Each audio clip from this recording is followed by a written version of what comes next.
Steve and Kate married right after graduating from college. They were young, full of hope and ambition. Moving to New York City seemed like the perfect start to their new life. Steve secured a position at a prestigious law firm, where his diligence and professionalism were quickly noticed. Kate, possessing artistic talent, found a job at a small gallery where she could develop her creative skills. They rented a cozy apartment in Brooklyn with a view of the Manhattan Bridge, and each morning began with walks along the waterfront. Steve's job at the law firm demanded a lot of his time and energy, but he was determined to make a name for himself. The firm was known for its high-profile cases, and Steve's commitment did not go unnoticed. He often stayed late at the office, working on intricate legal strategies and preparing for important cases. His hard work started to pay off as he received recognition from his superiors and opportunities to handle significant tasks. Kate's job at the gallery was less demanding, but equally fulfilling. She had always been passionate about art, and now she had the chance to immerse herself in it daily. The gallery, though small, was well respected in the local art scene. It featured a variety of exhibitions, from contemporary works to classical pieces. Kate's responsibilities included curating exhibitions, managing events, and interacting with artists. Despite their busy schedules, Steve and Kate made time for each other. They explored the city together, visiting museums, parks, and restaurants. New York's vibrant culture and endless activities excited them, and they often talked about their future and the possibilities it held. Their weekends were filled with adventures, whether it was discovering a new neighborhood or attending a street fair. However, the demands of Steve's job began to increase. The law firm's competitive environment required constant dedication, and Steve found himself spending more and more time at work. Late nights at the office became routine, and he often came home exhausted. He reassured Kate that this hard work was temporary and necessary for their future success. Kate understood, but couldn't help feeling a growing sense of loneliness. Kate's life at the gallery provided her with a creative outlet and a sense of purpose. She threw herself into her work. Yet, she missed the companionship and support she used to have with Steve. Their conversations became shorter, and their time together dwindled.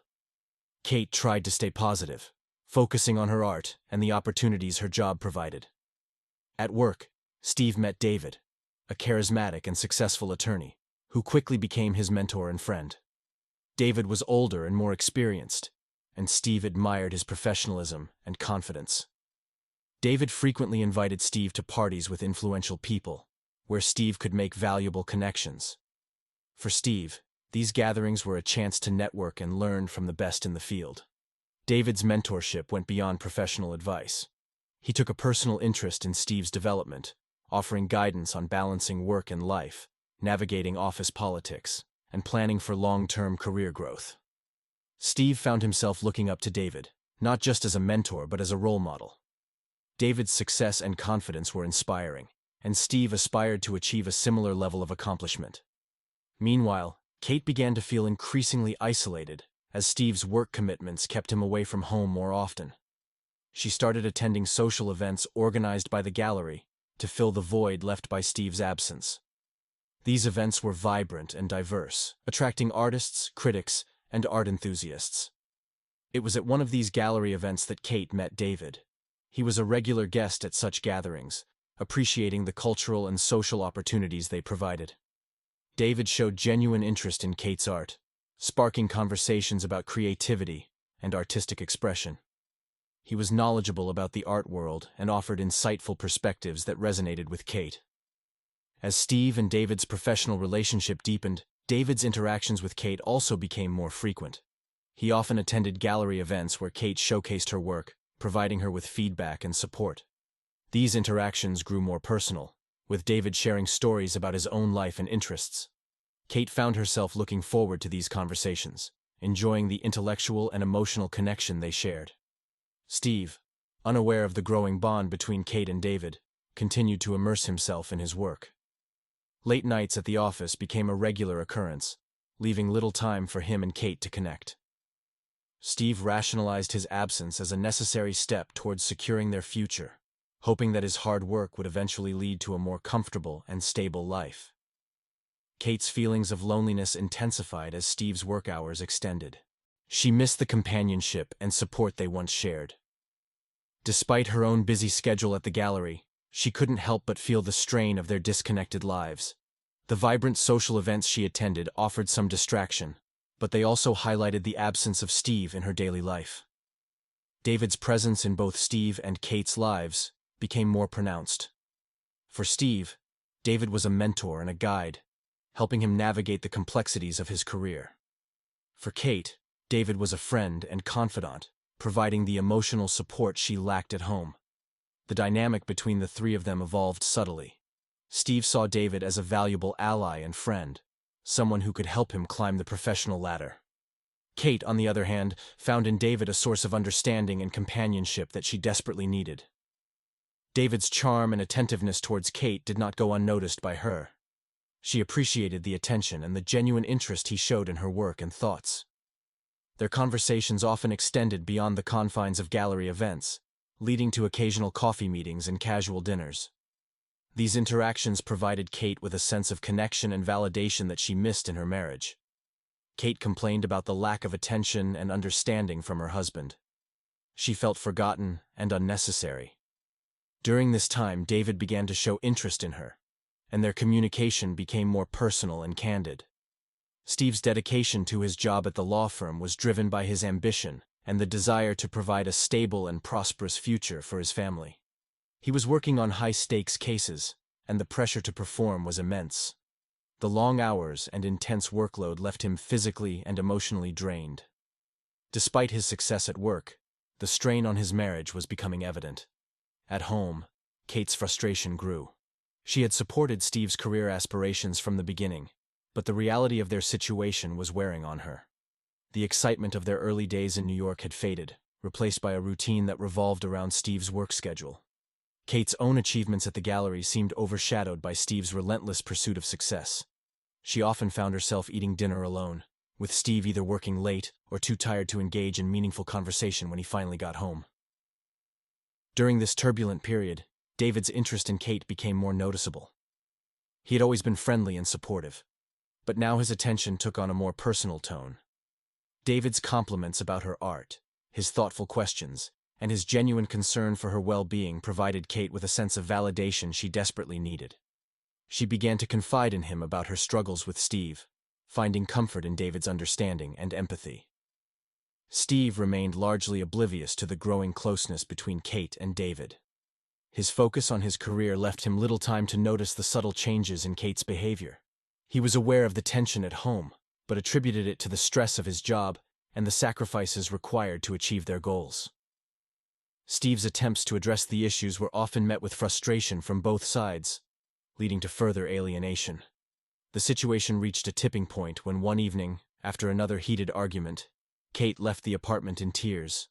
She found herself at a nearby park, where she sat on a bench, overwhelmed by the weight of her emotions. David called to check on her. Without thinking, Kate confided in him about the argument and her feelings of despair.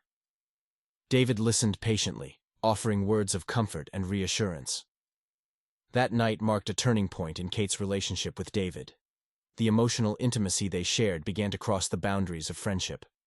Kate's need for connection and understanding made her vulnerable to David's attentions. She started to rely on him more and more, finding in him the support she craved from Steve. Steve's unexpected early return home was due to a rare lull in his workload. He had planned to surprise Kate with a quiet evening together, hoping to rekindle some of the closeness they had lost. As he walked into their apartment, he noticed Kate's laptop open on the dining table. Curious and slightly concerned, he glanced at the screen, where a message thread between Kate and David was displayed. The intimate and personal nature of their conversation left no room for doubt about the nature of their relationship.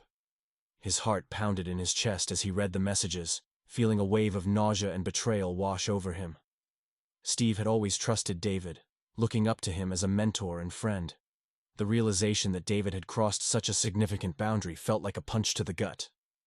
Equally painful was the knowledge that Kate, the woman he loved and had vowed to spend his life with, had been unfaithful.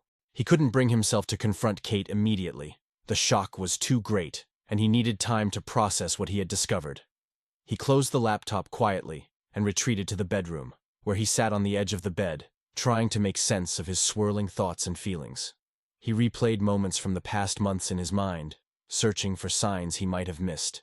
Every late night at work, every argument with Kate, and every friendly gesture from David now took on a new, painful significance. Steve's initial shock began to give way to a burning sense of anger, directed both at Kate and David. Despite his intense emotions, Steve decided to keep his discovery to himself for the time being. He needed to think clearly and consider his options before taking any action. The betrayal he felt demanded a response, but he didn't want to act impulsively and make the situation worse. Instead, he resolved to gather more information and plan his next steps carefully. The following days were a struggle for Steve. At work, he maintained a facade of normalcy, interacting with colleagues and clients as if nothing had changed. Inside, however, he was seething with unresolved anger and pain. Every interaction with David was a test of his self-control. Steve's professional demeanor masked the turmoil he felt, but he couldn't help the cold distance that began to creep into his interactions with David. At home, the atmosphere was tense. Kate noticed the change in Steve's behavior, but attributed it to work stress. She continued her routine, unaware that Steve knew about her affair. Their conversations were brief and strained, filled with an unspoken tension that neither of them addressed. Kate's guilt over her relationship with David weighed on her. To cope with his internal conflict, Steve began to seek out ways to channel his anger and frustration. He took up running, finding solace in the physical exertion and the clarity it brought. Each morning, he would rise early and run along the waterfront, pushing himself harder with each step. Steve also turned to writing as a means of processing his feelings. Late at night, when he couldn't sleep, he would sit at his desk and pour his thoughts onto paper. He wrote about his sense of betrayal, his anger, and his confusion. These written reflections helped him to organize his thoughts and gain some perspective on the situation. Despite his efforts to cope, the tension between Steve, Kate, and David continued to escalate. The facade of normalcy was becoming harder to maintain, and the unspoken truths weighed heavily on all three of them. Steve, overwhelmed by rage and a profound sense of betrayal, decided to take action. One night, when David stayed late at the office, Steve stealthily approached him from behind and struck him on the back of the head with a metal bat. David collapsed unconscious, and Steve, realizing the gravity of what he had done, fled the scene in a panic. He hid the bat and tried to fabricate an alibi, hoping that no one would suspect him of the attack. A security guard found David unconscious with a severe head wound and called 911, but they couldn't save him. The decision to confront David had been building within Steve for weeks. The constant turmoil of his emotions, the sleepless nights, and the gnawing pain of betrayal had driven him to the edge. On that fateful night, his anger and despair reached a breaking point. Steve had noticed David's car still parked at the office as he passed by on his way home. The sound of the bat striking David's skull was sickening. David crumpled to the floor, motionless. Steve stood frozen for a moment, staring at the scene before him. The reality of his actions began to sink in, and a wave of panic surged through him. He dropped the bat and fled the office, his mind racing with fear and regret. Outside, the cool night air did little to calm Steve's frayed nerves. He knew he had to think quickly. He retrieved the bat, wiped it down as best he could, and hid it in a dumpster several blocks away. He then headed to a bar, hoping to create an alibi by being seen in a public place. Despite his efforts to cover his tracks, Steve's anxiety was palpable. He glanced around the bar, paranoid that someone might see through his facade. After an hour, he left the bar and went home, where he tried to act as if nothing was amiss. Kate was already asleep, oblivious to the storm that had just been unleashed. The police were called in to investigate the apparent assault. They secured the area and began gathering evidence. It wasn't long before they found the surveillance footage that captured Steve's attack on David. The grainy black and white images clearly showed Steve's face as he struck David from behind. The detectives knew they had their prime suspect. The next morning, Steve woke up to a knock on the door. He opened it to find two police officers standing on his doorstep. They informed him that he was under arrest for the murder of David. Steve's heart sank as they placed him in handcuffs and read him his rights. The reality of his actions hit him like a freight train. and he felt a crushing sense of despair and resignation. At the police station, Steve was questioned about the events of the previous night. Despite his attempts to maintain his composure, the weight of his guilt was evident. The detectives confronted him with the surveillance footage, and Steve knew there was no escaping the truth. He confessed to the attack, explaining the betrayal he felt and the rage that had driven him to violence. News of the incident spread quickly, shocking Steve's colleagues and friends. The image of the dedicated, hard-working attorney was shattered, replaced by the grim reality of a man driven to murder by jealousy and betrayal. Kate, upon hearing the news, was devastated. She struggled to comprehend how their lives had unraveled so completely. The next day, the office was in shock from the news of the attack on David. The police launched an investigation, questioning all the firm's employees. Steve tried to behave as usual, but inside he was tormented by fear and guilt. Kate noticed his strange behavior and began to suspect something was wrong. She started asking questions, which only increased his tension. Meanwhile, the detective leading the case found evidence that began to point to Steve. The office atmosphere was thick with tension and disbelief. David had been a well-respected and liked member of the team, and his sudden and violent death left a void that everyone felt deeply. Employees gathered in small groups, whispering and speculating about who could have committed such a heinous act. The police presence was constant, with detectives and officers moving through the building, gathering evidence and taking statements. Steve struggled to maintain his composure. Each interaction with his colleagues felt like an interrogation, even when they were just expressing their shock and grief. He knew that any slip-up could arouse suspicion. Despite his efforts to appear normal, the weight of his actions pressed heavily on him, making it difficult to focus on his work.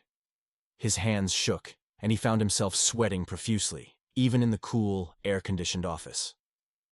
Kate, sensitive to the changes in Steve's behavior, grew increasingly concerned. She observed the way he avoided eye contact, the tremor in his hands, and the haunted look in his eyes. Her questions started innocently enough, asking how he was feeling and if he was coping with the news. But as Steve's responses grew more terse and evasive, her suspicions deepened. "Steve, is everything okay?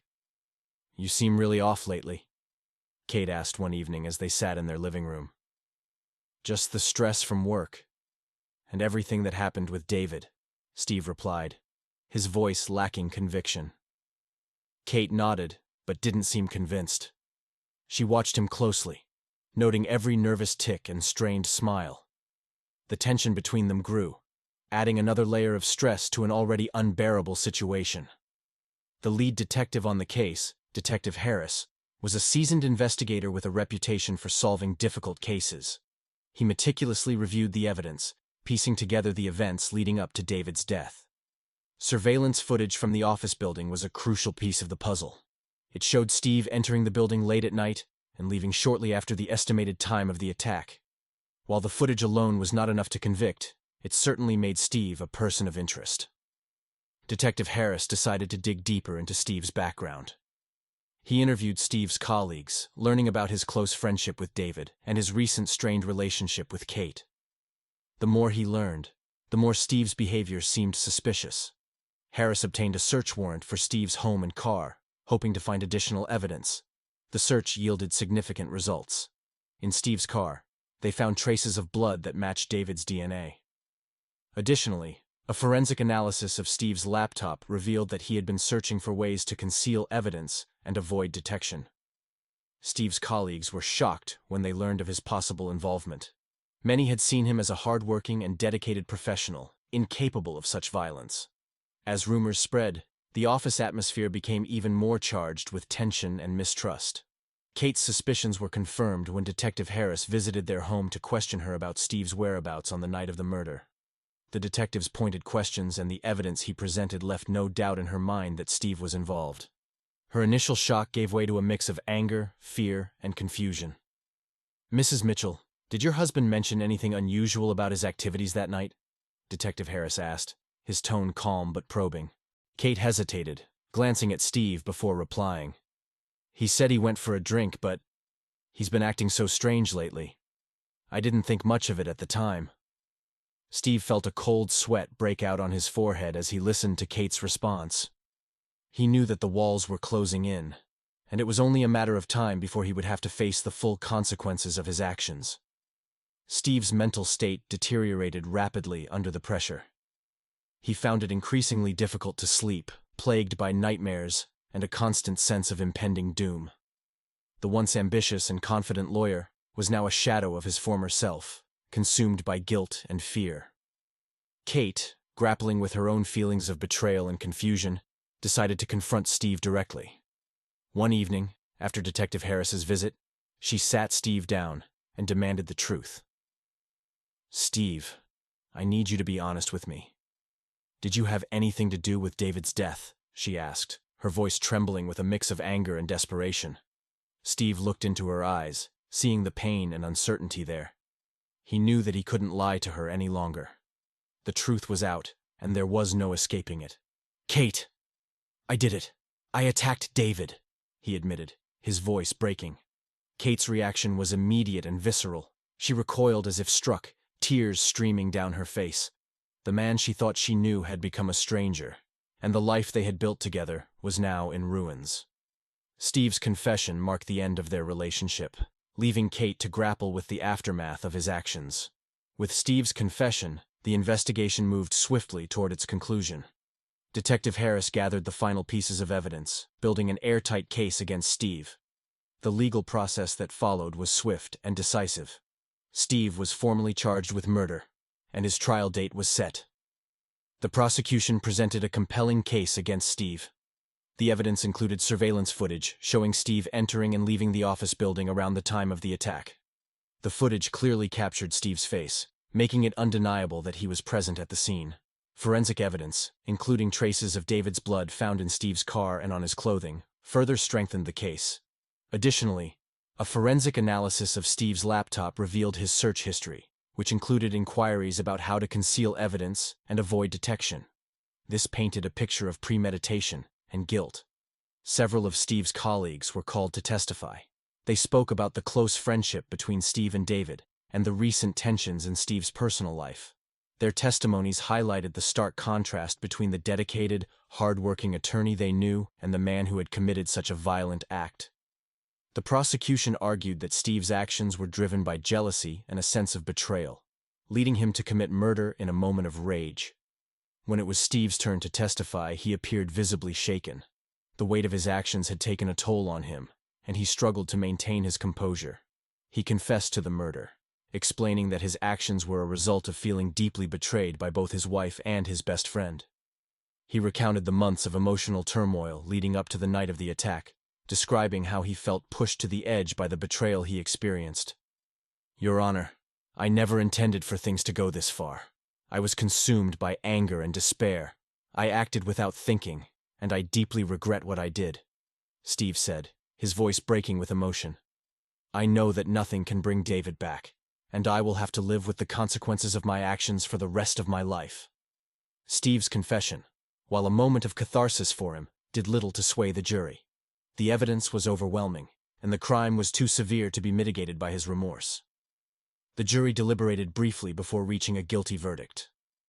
The judge, taking into account the gravity of the crime and its consequences for the victim's family and friends, sentenced Steve to 35 years in prison at ADX Florence. Kate, who had been present throughout the trial, was devastated by the final outcome. She had hoped for a different resolution, one that might offer a chance at redemption for Steve. However, the reality of his actions and the severity of his crime made that impossible. The man she had once loved and shared her life with was now a convicted murderer, and their future together was irrevocably shattered.